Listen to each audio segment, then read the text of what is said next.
Good morning. Good morning. Good morning. How you doing? Good. I will say, Oh, like, in general, it feels like time is speeding up, but for some reason this morning, it feels like it's been a long time since we've been here. and I feel like Tuesday comes round so fast, man. Like there's so many things that I'm like, oh, I'm gonna get to that today, and then it's tomorrow, and then it's the day after. I just need Well, like there's all 5 that. hours. That's a different topic of getting stuff done. But yeah. So what's new in your world? Ooh, let me see. Oh, actually, I do have something really exciting. So I've been taking this course. I look over because I have show and tell. I've been taking this course about becoming a destination business in North Carolina. So I got my fancy sticker, right, that I get to put on my window, which is exciting. But what's really cool is that the certification came from the Department of Commerce of North Carolina, and it's got the governor's name on it and this Main Street project manager. So I'm like, ooh, no wonder it was so hard because this is like real. So I am now, it was a lot of work, but it was good to kind of take a deep dive into the brand and things like that. And I'm excited about it. It means I'm a destination business. So if you're traveling through the area, it's on a directory and it's like the world's largest ball of twine, except it's me. So Wow, that's yeah, cool. so that was really cool. What's interesting is I dove into Chat GPT, which I've always been vehemently opposed to. And I have to say, I have been really impressed with how it like understands and gives ideas, and it's a good little brainstorming friend. I'm liking it. I'm liking it. This is a huge step for me. Huge step. Ooh. Yeah. Ah, the places that this can lead. It's amazing. So, All the uh, good and all the bad, yes. I think, well, and that leads into my next topic is like intention. Like, use the tool intentionally and you will get what you want. If you're just like throwing shit at it, you're going to get shit back. But no, what I was going to share was, my weekly newsletter goes out to my audience bright and early every Thursday morning. And so this week, and I'm extending this to our listening audience as well. So I have invited everybody to spend a week doing everything very intentionally. So even like when you wake up in the morning, set your intentions before you sit up. And then when you sit up and put your feet on the floor, like have that intention of anchoring in the kind of day that you're going to do. And, when you go to the bathroom and brush your teeth, like brush your teeth with not only the intention of cleaning your teeth, but also like setting the vehicle that the words come out of intentionally. And eat your food, drink your cacao. I mean, we always say drink your cacao with intention, but just putting everything out there, choosing your clothes, like what is the intention of what you're wearing today? Like is it to make you feel powerful? Is it to make you feel compassionate? Like, what's on your schedule for today and how do you need to feel when you're out there in the day? And so that's my theme for the week. And I'm inviting everyone to give it a try. And then once you've given it a try, I want to hear how it goes. So reach out and let me know like what that week of intention changed for you. Are you I'd joining love us, Graciela? um yeah, absolutely. And it takes excuse me, it takes being very present, which for me is always very calming, right? Because, you know, worrying about the past is never good and worrying about the future is never good. And so the more I'm able to be fully present, the better I feel. And paying that sort of attention makes everything a meditation, and makes you present, and that just feels good. So yeah, I could totally see that. I love it.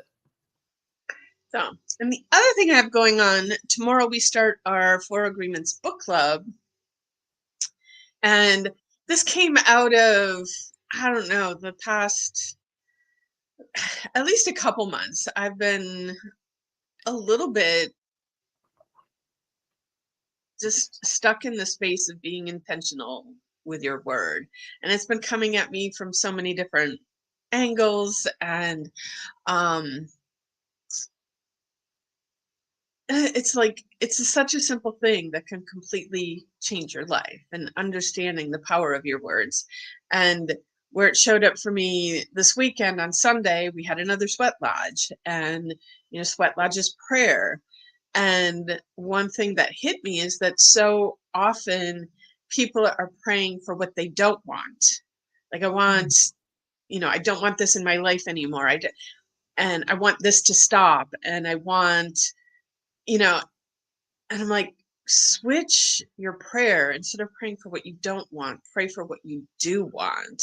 And so, um, I don't want people deported anymore. No, I want people to be living in a place that they are safe and protected and empowered. And, the list goes on and on there. But when you're praying for what you don't want to happen, the universe doesn't hear the negative. And so it's like you're giving power to the stuff that you don't want. So that's my little nugget out there today.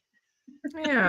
Fear is a powerful thing. I mean, I can't blame someone for that being their starting point. But having conversations like this where you get to remember, where you should be going helps you course correct, absolutely. I was talking to a friend of mine over the weekend, and we were just talking about all the terrible things happening in the world.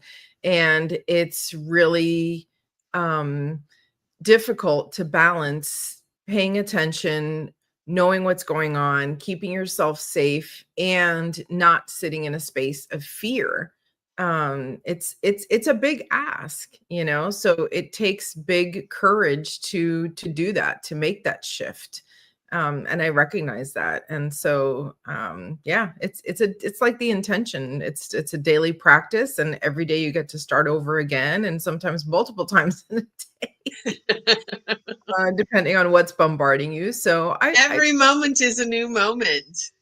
I totally get that. Yeah. Yeah. So our topic today is near and dear to my heart. How do you prioritize yourself without guilt? And and sometimes I'm still recovering from it, but as a person who was raised to, put everybody else first and watch out for everybody else's needs, you get to that point where you realize, like, the tank is empty, and now what? So I think it's really important for people to learn and understand that prioritizing yourself is it's not selfish. It's probably the most selfless thing you can do, because when you take care of you, there's more of you to be able to support and help other people.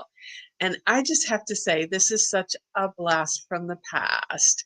But good morning, Anne. She's listening in the Netherlands. And yeah, so when we say we're an international podcast, we are not lying. So kisses and love to you, Anne. So nice to see you here this morning. Oh, beautiful. Yeah. I was going to say this podcast is going to be over in about 2 minutes, because me prioritizing myself without guilt, I am like expert level now.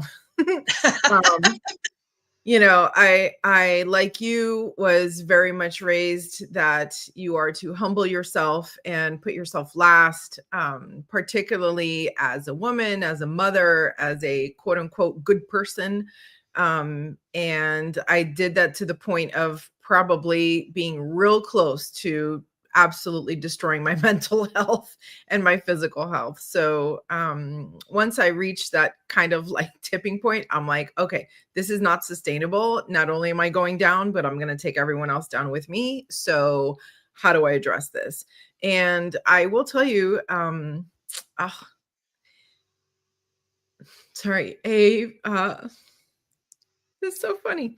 Um, the woman who opened the door for me, who just recently passed away, was the one who said, "Go have a cup of coffee. Go have a cup of coffee. Get away from your children." You know, the babies were so little, and I was with them all the time. And shout out Vicky Carter. She told me, "Go get a cup of coffee, even if it's for 30 minutes, and then you go back home and you be with your kids again." And that was the beginning of prioritizing myself without guilt, you know, because I knew that if I didn't, I was going to lose my mind, you know. So she opened the door. Yeah, it takes Oh, a village. beautiful. That's a beautiful story. Yeah. Yeah, I think one thing that makes me a little bit sad is, my mom and my grandmother, while they were both hairdressers, they like I can recognize how they were the healers of the community and everybody came to them for everything. Like even um when I was a kid, one of my frustrations was friends would come over to my house and they would hang out with my mom. And I'm like, they're my friends. They're supposed to be hanging out with me. Why are they hanging out with my mom? And, you know, as I became an adult, I realized like they were hanging out with my mom because they were getting from her what they weren't getting from their own mom. And but yeah, like both of them just gave and gave and gave to their friends, to the community. And it does make me a little sad that I don't feel like they ever truly got the lesson, the importance of putting Mhm. themselves first. Yeah. And it's, I guess with all, again, I'm going to use the word programming, the way we've been so programmed by every institution out there that to be a good person, you have to put other people's needs before your own. And while, you know, obviously if somebody's dying, but you want a cup of coffee, like absolutely you're going to help the person that's dying first. But, sometimes your friend asks you, like, come do this thing with me. And you don't have it within you to go do it. Like, you need to honor what your body, your spirit, your soul needs so that when you're with your friend, you can show up the best and 100%. And um, it is a tricky lesson to learn and to find the balance in it. And, um, but the more healed that we all become, the better that we're going to show up there for the rest of the I think that when we say balance, the middle path, right? Like that to me is always the sweet spot because there is an absolute joy and excitement and high of helping someone else, of having, I didn't have kids so that I could ignore them. I had kids so that I could dedicate myself to them, right? And I don't have the profession I have all for myself. If I did, I'd be a writer sitting in my, house by myself, right? But I chose to be a photographer so that I could work with people and go through their processes and watch the transformation. So it is the absolute joy of my life to be able to give and do these things. And my brain needs a break sometimes and my body needs a break sometimes, and knowing when to say when it's a skill. It's not something that's going to come naturally because we like patterns and we like, repetition, right? So you get into this groove and you're like, wow, this feels really good. And then like 10 years later, you're like, why am I so tired? Well, you've been doing the same thing for 10 years. So building in that balance is absolutely intentional. I'm a big calendar person. So sometimes I even have to put like, take a break, go outside. I get hyper focused in projects for sure. And I don't even realize what I'm doing. So I listened to this one woman that I really respect. She was giving a talk and someone asked her, how do you find work-life balance? And she's like, it's not what it looks like. It's not 3 hours of work and 3 hours of family. Sometimes your work demands your complete and full attention. And so you might have to tell your kids, listen, this week, I can't give you all the full attention because I have to focus on this thing. And then when you're done with that, then you're like, okay, let's go on a week's vacation, guys. And you turn off your phone. right? So balance doesn't have to necessarily look like, question what balance looks like to you and how it fits in your life, and don't compare it to anybody else's story because it's not the same, it's not the same. I love that you said that sometimes you put it on your calendar to take a break. And I think that could be a powerful tool. Like when you are struggling to get into that, prioritizing yourself, it can be a powerful tool to use, like putting it on the calendar so that there's no question about it. It's like, this is what I'm doing now.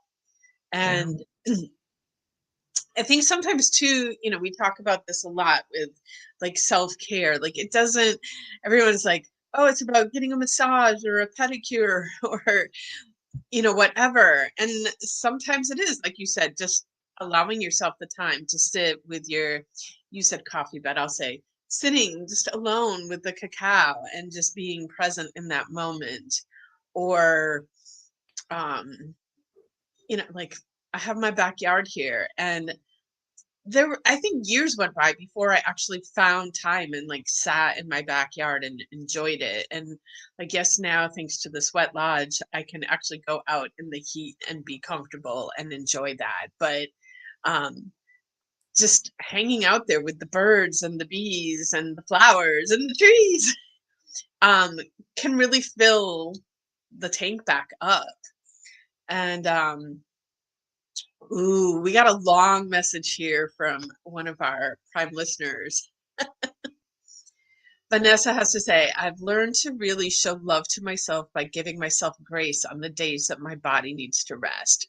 But maybe laundry is not done, or the dishes aren't done, or whatever project or tour I want to get done before bed is complete. It's a perfect time to repeat to myself, I did the best I could today. I will get it done. I did a good job, and I deserve this rest.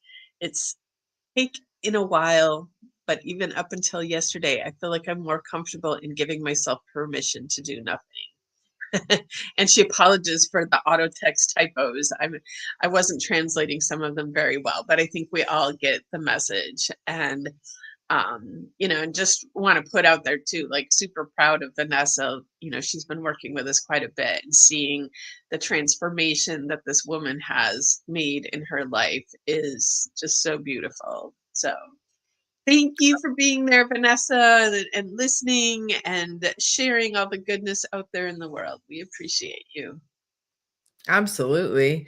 And I will also say, like, sometimes sometimes the idea of sitting outside, and getting in that mindset, like, feels like, oh my gosh, this is too long. I don't have time for this. How can I do this? All of these things.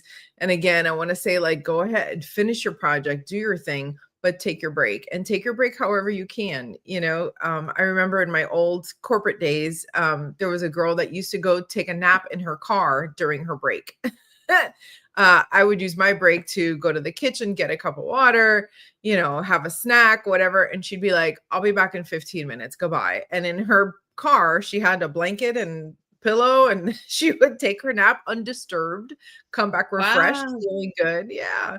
So take it where you can. I mean, like I said, it doesn't have to look the same for everybody. Not everybody wants to sit outside and That's look at birds. exactly, yeah, that is like a very, because what nourishes one person is not what nourishes another person. And there is no shoulds on what it looks like to take care of yourself. Like this is something that all the time I'm telling people, because they'll ask me, what should I do? And it's like, I can't tell you what you should do because you're the only one that knows what is going to resonate with you and feel good with you.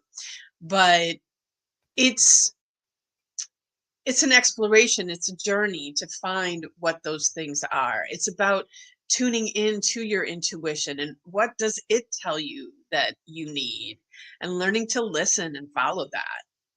Yeah, and it might change with time, right? Like, I used to do all my Absolutely. marathoning, and I spent, years and years getting up at super early and running and being out in the world and whatever, and then I shifted and now it's something different, and that's okay. So, yeah. Again, flexibility, middle path, no matter what the problem, you really can't go wrong. That's my secret to life right there. Yeah, I there are seasons for everything, you know, as we move forward in time, things change. We discover things that we didn't even know were possibilities before. And, you know, sometimes what feels good when you're 20 doesn't feel good when you're 30, and what felt good when you're 30 doesn't necessarily feel good when you're 50. And, you know, we'll see. One day soon I'll know, what does it feel like when you're 60? Time is flying by. It always does. So, Excellent. um, yeah, and the whole guilt thing, we have been so programmed to feel guilty about stuff, and uh we get to release that programming as well. Um yeah, guilt is guilt I feel like guilt has been programmed into us to control us, and we on so many different levels from so many different places, you know, whether that's school, church, governments, you know, communities, groups, like we all get to stop guilting each other. It's a horrible tool to use to it's manipulation. Yeah, and and you might not even realize it, but I think this comes down to communication also. Like we think that other people are thinking things that they're not really thinking, right? Like if I do this, what will someone else think? And they're probably not thinking about you at all. And if they are, like, yeah, that's to me one of the beautiful gifts of getting older is that I care so much less what anybody thinks. Um, from when I was 20, when I was 20, because and again, it's not our fault, right? Like we are literally raised by human beings that are telling us this is good, this is bad, this is good behavior, this is bad behavior, you know, you should be doing this, you should be doing that. And honestly, it's what you need to raise kids. It really is. It's a normal part of raising children. And then it's that transition phase where you're like, okay, now that you got the basics, go out and be a person and let's see. And you're constantly tweaking. And then at some point you're like, wait a minute, I'm like a full adult and I can change the script a little bit, So your parents give you the baseline, hopefully it was a good one and you get to tweak and by the time you're 40 you're like, "Ah, whatever." You got a much better handle on it. So, uh, excellent. Excellent. all right, we got any more nuggets, golden nuggets on this topic? I hope that's good. The only other thing I would add is community. I always end with community. Go ask for help. And, shout out again to Vanessa, who the other day said, I don't know what to ask for, but I'm asking. And that's really such a cool statement because it means like, I know I need some kind of support. I just have no idea what I need, right? And that opens the door to really looking at yourself and saying, what is it? So, if you want to feel free and you want to feel like you have a break and you're not sure how to fit it in, ask somebody. I guarantee you that we each have a narrow view of our daily life and someone else is sitting on the outside going, yeah, but what if you just did this? And it's like my friend with a cup of coffee. Like, how hard was it for me to think of, why don't I just leave for a cup of coffee? It did not occur to me at all. And it wasn't until she said, go get a cup of coffee, that I was like, but this is mind blowing. So, yeah, take care of each other and know that whatever your instinct is a good gift for someone else, for sure. Yeah, well, and I think sometimes like when we've gone too long of not prioritizing ourselves and taking care of ourselves, sometimes we're like stuck in the muck and we can't even see. So yes, having that, you know, and even she said go get a coffee, and maybe like that just broke the cycle to get you out. And so maybe next time it's like, yeah, that helped, but it wasn't exactly the right thing for me. What I actually do prefer would be this. But having that, like that little break in the system allows you to view things from a different perspective and then make better choices for yourself. So, Yeah, I will tell you, for me, it showed me that nobody died while I was gone. I wasn't as important as I thought I was. You know, as women, as moms, we always feel like we're the top of the food chain here. Like everybody runs because we run. And, you know, you think if I'm not here, what's going to happen? And it was a nice little slow intro to, look, your family can survive 30 minutes. And then honestly, it created a monster, because then I was gone for like 4 hours, and then I was gone for a full day. And then I would take weekend trainings, and then I would be in trainings for 4 days, and then I would take week-long retreats. And so But I also want to shift the perspective on that. Like, not only was that beautiful for you to learn that you can do these things, but it's also a gift to them to get some independence, because when we're always doing for everybody, they just become dependent on you, and they don't learn how to, because at some point, especially moms with their kids, like at some point your kids have to learn how to do themselves. And you know, I years and years ago, like as kids, we had chores. If you know, my dad was an engineer, so like if anything broke in the house, like the idea of someone coming in to repair something, like no, that didn't exist. My dad repaired everything, but when he was doing something, it was like, okay, you need to come and help me and hand me this tool. And so all of these, you know, as a kid, I was like washing the dishes, standing on a chair at the sink, like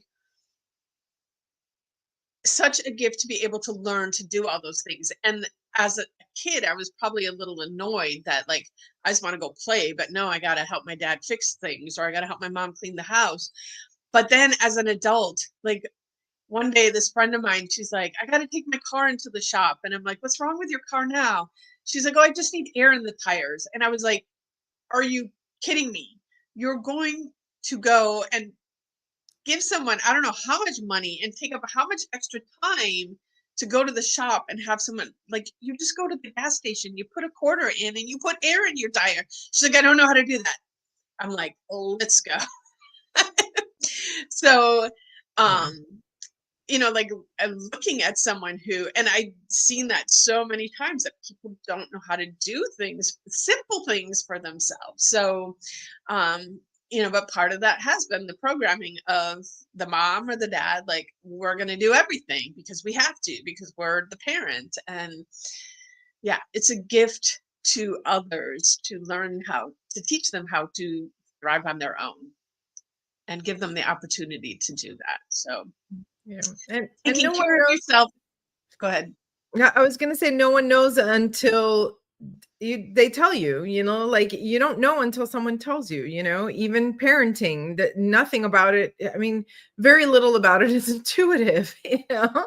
You're kind of like bumbling along and learning as you go, and until someone says, hey, here's a better way. So, you know, don't be afraid to ask for help, and don't be afraid to offer it. That's my advice. Take everything with a grain of salt, use what works, leave what doesn't, you know.